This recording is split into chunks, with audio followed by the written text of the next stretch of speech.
ఏమండి, నిజమైన ప్రేమికుడికండి, మళ్ళా చెప్తున్నానే, నిజమైన ప్రేమకి అందం, రూపం, వయసు, స్వలాభాలు ఇవేవి కోరుకోదండి. స్వచ్ఛంగా ప్రేమించే ప్రేమ ఎప్పుడు ఒకేలా ప్రేమిస్తుంది. అబ్రహాం గారిది శారం అంటే ఇష్టం, ముసలైపోయినా ఇష్టమే, పిల్లలు కనకపోయినా ఇష్టమే, ఆవిడ తిరగబడుతున్నా కూడా ఇష్టమే. ఈ ప్రేమ ఎవరి ప్రేమ తెలుసండి? దేవుడు ప్రేమ.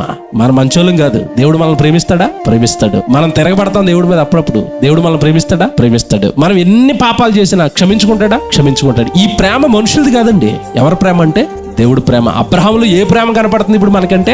తప్పు భార్య చేసింది, అయినా సరే ఏం కోప్పడినట్టుగా కానీ, తిరిగి మాట్లాడినట్టుగా కానీ, తిరిగి నన్నే శపిస్తావని, నేను ప్రవక్తనే, ఒక్కసారి దేవుడు చెప్పానంటే నిన్ను చంపేస్తాడు, నువ్వు ముసలైపోయావు అసలే అన్నాడా?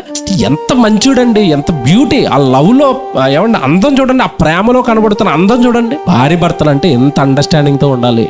పొరపాటున భర్త ఒక మాట అన్నా సహించుకోవాలి, మా భర్తే కదండి అప్పుడే అంటాడు. ఆ తర్వాత మళ్ళీ చిన్నపిల్లడు అయిపోతాడు, తర్వాత మళ్ళీ ప్రేమగా మాట్లాడతాడు. భార్య అర్థం చేసుకోవాలి. కొన్ని సార్లు భార్య స్లిప్ అయిపోద్ది, లేదా భార్య కొంచెం తప్పు చేస్తుంది, భార్య మాటలనేస్తుంది. భర్త కొద్దిసేపు సహించుకుని, మంచావిడేనండి ఏదో చిన్న జరిగింది ఇలా మాట్లాడుతుంది, తర్వాత సర్దుకుంటది. కొద్దిసేపు ఇలా భార్య భర్తలు ఇలాగ ఆలోచిస్తారండి. కొద్దిసేపు ఆ గొడవ జరుగుతున్న కొద్దిసేపు, ఆ కేకలు జరుగుతున్న కొద్దిసేపు, లేదా వివాదం లేచిన కొద్దిసేపు అండి ఇద్దరిలో ఎవరో ఒకరు ఓపిక పడితే, ఇప్పుడు శారా అరుస్తుంటే ఎవరు ఓపిక పడ్డారు చెప్పండి? అక్కడ అబ్రహాం ఓపిక పడతారు. నీ చేతిలో ఉందమ్మా, నీ దాసి కదా, నీ ఇష్టం వచ్చాడు చేసుకో అన్నట్టు ఓపిక పట్టాడు. కుటుంబం బాగుందా వాళ్ళది? చాలా బాగుందండి.